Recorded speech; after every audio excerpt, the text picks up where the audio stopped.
તો એક જ વેદના છે કે હજારો લાઈનો નીકળતી છે, પણ અત્યારે 765 કેવીની જે લાઈન નીકળી રહી છે ને એ આ રાક્ષસી લાઈન છે અને આ સરકારના મળતિયા કંપનીની લાઈન છે કે અદાણીની હોય અને પાવર ગેટ લાઈન છે.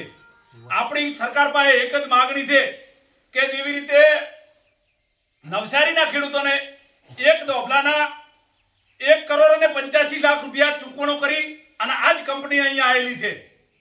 આપણી આ રીત માંગણી છે.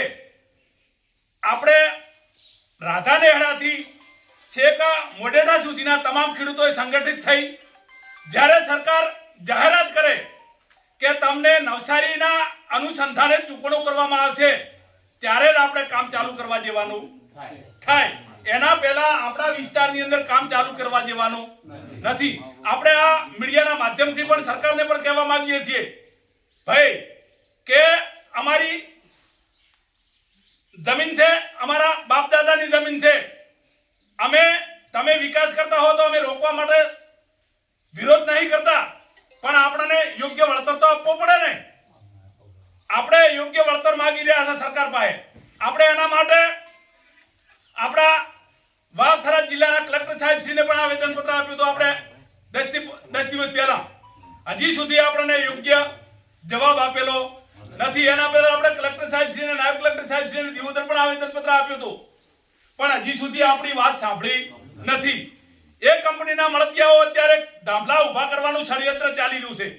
આપણે આ મીડિયાના માધ્યમથી કહેવા માંગીએ છીએ કે અમારા નિર્દોષ ખેડૂતોના ખેતરમાં જે આ પાવરગેટ કંપનીના અધિકારીઓ કામ કરતા હોય ને એમાં બંધ કરે, એમાં જ એમની ભલાઈ છે. કારણ કે જ્યારે આપણે રાધાનેહડાથી મોઢેરા સુધીના જ્યારે ખેડૂતો ઉચકેરા છે ને ત્યારે આ કંપનીવાળા બનાસકાંઠાની અંદર પણ નહીં રહી. કારણ કે આપણા બાપની જમીન છે અને જ્યાં સુધી વળતર ના આપે ત્યાં સુધી આપણે કામ કરવા દેવાનું નથી. જો સમર્થન આપતા હો તમામ ખેડૂતો તો હાથ ઊંચા કરી અને 2 હાથ ઊંચા કરીને સમર્થન આપો. ખરેખર આવી રીતે એકતા રાખશે ને તો જ હકને અધિકાર મેળવી શકીશું. બીજી વાત